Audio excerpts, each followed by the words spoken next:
Shalom. Selamat pagi Lauseros. Selamat pagi Rosa Suli. Selamat pagi adik-adik Super Semuanya Kids. nih. Apa kabarnya? Luar biasa. Yes, yes, yes. Wah, sudah tidak terasa ya.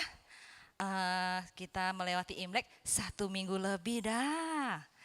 Adik-adik Super Kids, dapat angpaunya banyak enggak? Bagi Lause dong. Nggak, Lause cuman bergurau saja. Angpaunya itu uangnya disimpan, ditabung ya.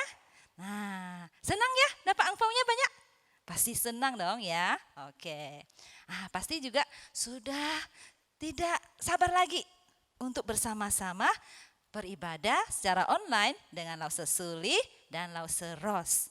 Lause Ros ini yang melayani di Sako loh ya. Oke. Mari Lause Suli mengajak kita bersama-sama kita siapkan hati kita bersama-sama tenangkan diri kita untuk beribadah bersama. Kita bersama mengambil saat teduh. Saat teduh dimulai.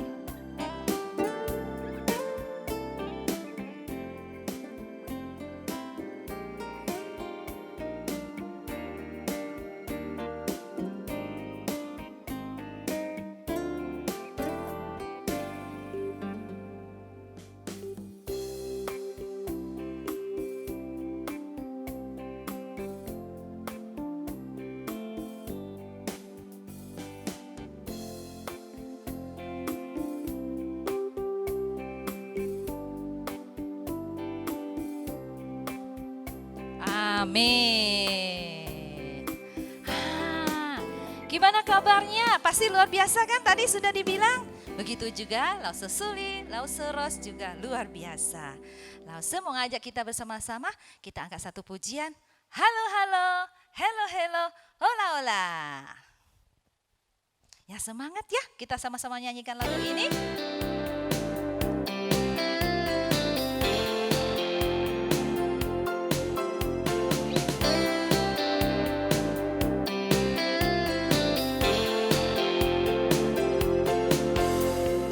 Halo, halo, hello, hello, hola, hola. Apa kabarmu? Cucu, cucu. Halo, halo, hello, hello, hola, hola. Apa kabarmu? Semuanya senang, semua bersuka, sebab selalu ada Yesus. Jangan kamu sedih, jangan kamu susah, sebab Yesus besertamu. Sekali lagi. Halo, halo, hello, hello, hola, hola. Apa kabarmu? Cucu, cucu. Halo, halo, hello, hello, hola, hola. Apa kabarmu? Semuanya senang, semua bersuka, sebab selalu ada Yesus. Jangan kamu sedih, jangan kamu susah, sebab Yesus besertamu. Sebab Yesus besertamu. Ya, mari kita bersatu di dalam doa. Tuhan Yesus, terima kasih. Kami ucap syukur untuk hari-hari yang boleh kami lalui. Tuhan, kami ucap syukur pada saat ini kami boleh kembali beribadah secara online. Tuhan, ampunilah akan segala dosa kesalahan kami. Kami menyerahkan ya Tuhan untuk ibadah kami pada pagi hari ini. Kiranya Tuhan Engkau yang layakkan setiap kami untuk kami boleh datang menyembah Engkau. Terima kasih Tuhan. Tuhan kami juga menyerahkan teman-teman kami yang lain. Walaupun kami tidak bisa bertemu secara langsung, tetapi kami menyerahkan mereka dimanapun mereka berada. Kiranya Tuhan yang senantiasa menyertai mereka. Terima kasih ya Tuhan. Hanya di dalam nama Anakmu Tuhan Yesus Kristus kami ucap syukur dan berdoa. Amin. Oke, tetap semangat ya. Lause mau tanya sama Lause Ros saja. Lause, kasih siapa yang paling besar? Kasih Tuhan Yesus. Kasih Tuhan Yesus. Betul. Terus pengorbanan siapa yang paling besar? Pengorbanan Tuhan Yesus juga. Betul. Adik-adik di rumah pasti bisa tebak juga ya kan? Oke, yuk kita sama-sama angkat pujian ini setinggi-tingginya langit, lebih tinggi kasih Yesusku.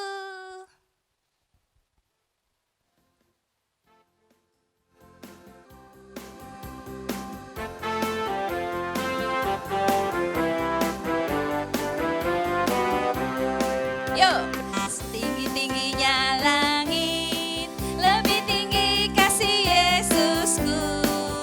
Sedalam-dalam lautan, lebih dalam kasih Yesusku. Seindah-indah pelangi, lebih indah kasih Yesusku. Kasih Yesus, oh kasih Yesus, mengalahkan segalanya.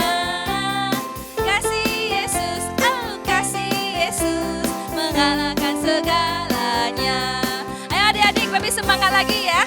Kita berdiri semuanya, kita nyanyikan lagu ini, peragakan lagi ya. Oke, yuk.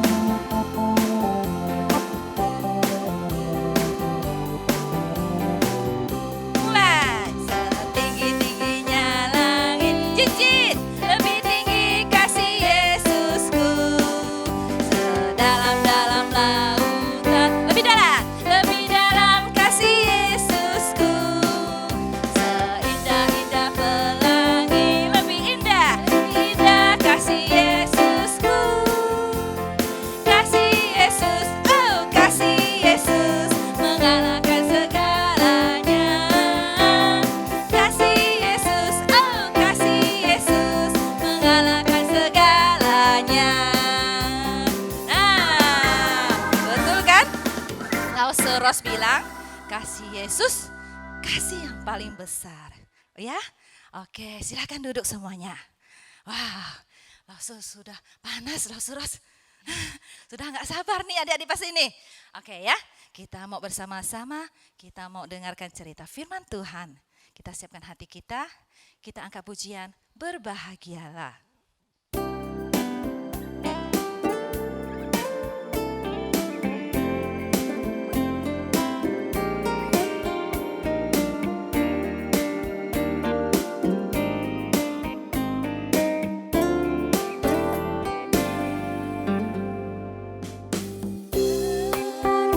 Berbahagialah orang yang kesukaannya ialah Taurat Tuhan dan yang merenungkannya siang dan malam. Ia seperti pohon yang ditanam di tepi aliran air, yang menghasilkan buahnya pada musimnya, dan yang tidak layu daunnya. Apa saja yang diperbuatnya pasti berhasil. Lagu ini adik-adik mungkin ada yang asing, mungkin juga ada yang tidak asing. Lause Suli mau ngajak kita sama-sama, kita nyanyikan lagu ini sekali lagi ya.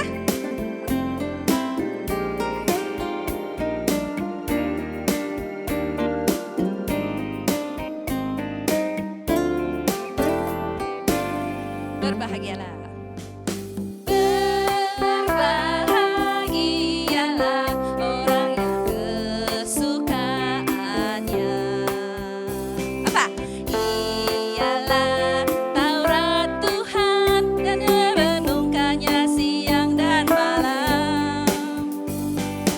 Ia seperti pohon yang ditanam di tepi aliran air, yang menghasilkan buahnya pada musimnya, dan yang tidak layu daunnya.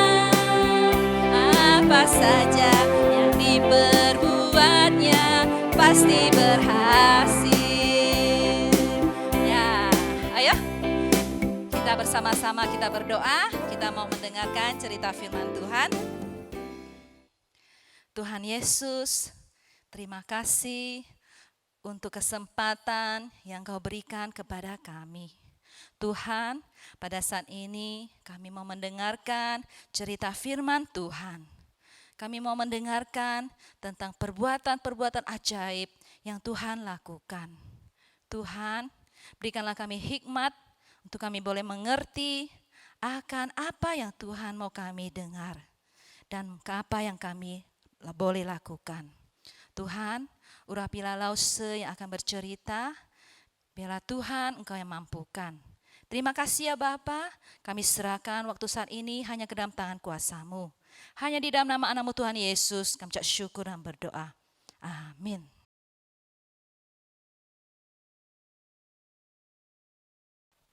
Oke, sudah siap untuk mendengarkan cerita firman Tuhan hari ini? Mari kita mulai ya.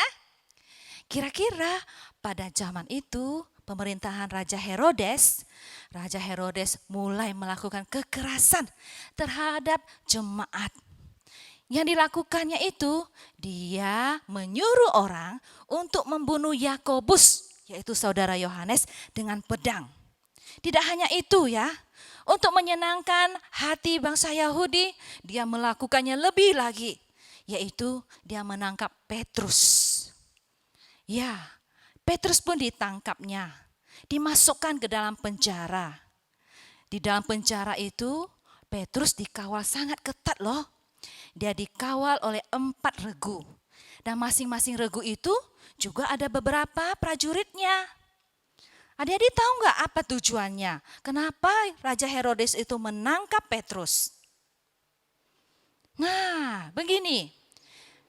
Raja Herodes dia menangkap Petrus itu dengan tujuannya yang sama, yaitu mau menyenangkan hati bangsa Yahudi supaya mereka melihatnya dengan senang. Karena itulah dia bertindak keras kepada jemaat. Tetapi tidak hanya itu ya, para jemaat walaupun kejadian seperti itu, para jemaat tetap dengan tekun berdoa kepada Allah. Pada waktu malam hari, ketika Petrus dalam penjara, Petrus sedang tertidur pulas. Tiba-tiba di dalam penjara itu muncul seorang malaikat. Dan suasana di penjara itu menjadi sangat terang sekali. Adik-adik tahu apa yang dilakukan malaikat itu? Ya, malaikat itu menepuk Petrus. Dia berkata, bangunlah.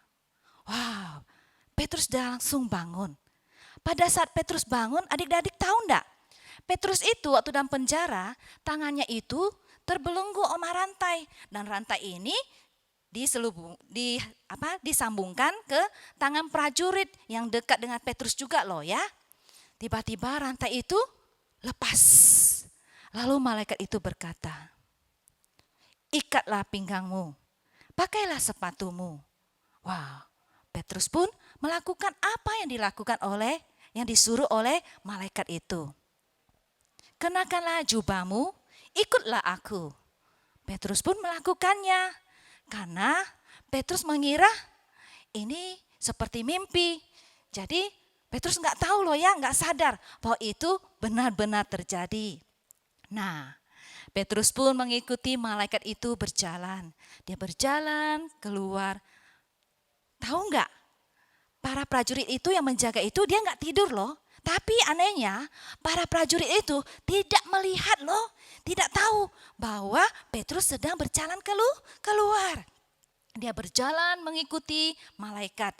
Dan sampai di pintu gerbangnya itu dari besi ya. Tiba-tiba pintu gerbang itu terbuka sendiri. Terbuka. Akhirnya malaikat Tuhan dan Petrus pun berjalan keluar. Mereka berjalan sampai di ujung jalan itu. Tiba-tiba malaikat itu hilang. Dan pada saat itu, wah, Petrus baru kaget. Hah? Wow. Petrus berkata, sekarang saya sudah tahu bahwa Tuhan benar-benar menyelamatkan saya dengan mengirimkan malaikatnya untuk membebaskan saya dari rencana jahatnya Raja Herodes dan dari rencana dari bangsa Yahudi itu. Wah, Petrus sangat senang sekali. Dan Petrus sekarang bingung. Petrus berpikir, saya harus kemana ya? Dia berpikir, oh, dia sudah tahu. Dia harus ke tempat mana. Akhirnya Petrus pun pergi. Dia berjalan-jalan. Dia sampai ke rumah mana? Tahu nggak adik-adik di rumah mana? Dia pergi ke rumah Maria, yaitu saudaranya Yakobus. Sampai di sana, dia mengetuk pintu. Tok, tok, tok. Tok, tok, tok. Buka pintu. Buka pintu. Dari dalam rumah itu ada seorang hamba perempuan namanya Rode, ya. Rode mendengar ada orang ketuk pintu. Dia, ada orang ketuk pintu. Lalu Rode pun berjalan. Dia berjalan mendekati pintu itu. Dia mendengar suaranya, buka pintu. Itu suara. Wow, dia senang sekali. Saking senangnya dia lupa buka pintu. Dia berlari, dia lari masuk. Dia kasih tahu sama orang-orang yang di dalam itu. Hai, kalian dengar? Kalian lihat. Kalian dengar enggak? Di luar itu ada Petrus. Kata orang-orang yang di dalam situ. Kamu ini ngigau ya? Enggak mungkin. Lalu Rode bilang, iya benar, itu Petrus. Itu enggak benar. Masa sih? Mungkin itu suara malaikat. Lalu Rode bilang, bukan. Kalau enggak percaya, ayo sini ikut saya. Ayo cepat. Ya, di luar memang masih kedengaran ketuk pintu ya. Tok, tok, tok. Tok, tok, tok. Tapi enggak berani kuat-kuat ketuknya ya. Buka pintu. Mereka dengar. Oh iya. Langsung mereka buka pintu. Mereka tercengang. Mereka kaget. Langsung Petrus cepat-cepat apa? Petrus cepat-cepat menyuruh mereka untuk diam. Jangan ribut. Lalu Petrus cepat-cepat masuk dan pintunya ditutup. Mereka sangat senang sekali karena mereka bersyukur bahwa Tuhan telah menjawab doa mereka. Mereka tekun sekali berdoa bagi Petrus. Lalu sampai di sana Petrus menceritakan perbuatan-perbuatan Allah yang luar biasa. Dan Petrus pun cepat-cepat bilang, saya harus pergi dari sini. Kabarkanlah kepada saudara-saudara kita bahwa saya telah bebas. Bahwa perbuatan Allah yang luar biasa. Saya pergi dulu. Setelah itu Petrus pun pergi. Wah, orang-orang yang di rumah itu bersuka cita. Mereka sangat bersyukur. Mereka benar-benar melihat perbuatan Allah yang luar biasa. Nah, pada keesokan harinya, apa yang terjadi di penjara itu? Wah, di penjara itu semuanya gempar. Semuanya kaget. Semuanya terkejut deh. Pokoknya larilah sana sini. Mencari apa? Iya, mencari Petrus. Dapat enggak? No, tidak dapat. Iya. Berita bahwa Petrus telah hilang pun terdengar oleh Raja Herodes. Lalu Raja Herodes dia menyuruh mereka untuk melihat lagi. Cari sampai dapat, cari semuanya. Tapi apa yang terjadi? Tetap saja tidak ditemukan. Lalu Raja Herodes sangat marah. Dia menyuruh supaya prajurit-prajurit yang menjaga Petrus pada malam itu juga mereka harus mati. Mereka harus dibunuh semuanya. Begitulah. Petrus melarikan diri.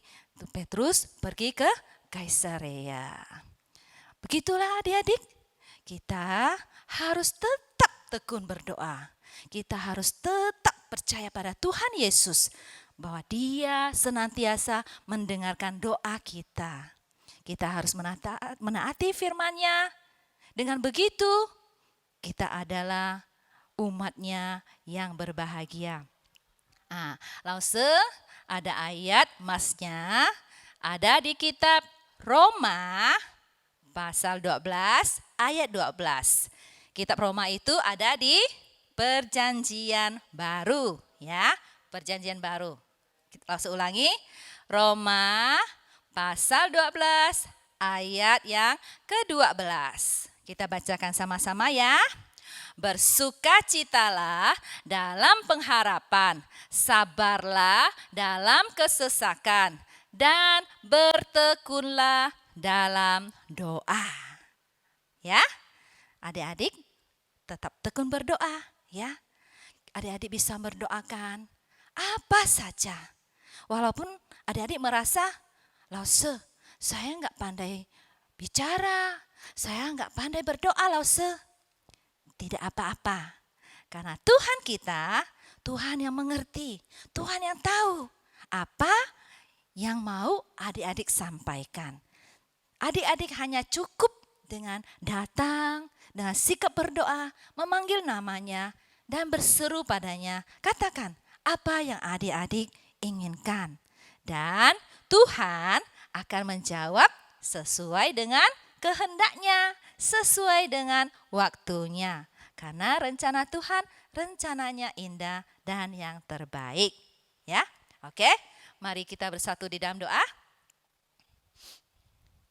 Tuhan Yesus, terima kasih untuk kasih-Mu yang luar biasa. Terima kasih untuk perbuatan-perbuatan-Mu yang luar biasa. Tuhan, kami mau datang menyerahkan akan keluarga kami. Tuhan, kami serahkan negara kami. Kami menyerahkan ya Tuhan segala permasalahan yang ada. Tuhan, kami mohon biarlah setiap kami boleh tetap taat akan firman-Mu. Terima kasih Tuhan Yesus. Kami menyerahkan semuanya hanya ke dalam tangan kuasa-Mu. Hanya di dalam nama anak-Mu Tuhan Yesus kami ucap syukur dan berdoa. Amin. Oke, cerita Lause Suli sampai di sini. Sampai bertemu lagi. Tuhan Yesus memberkati.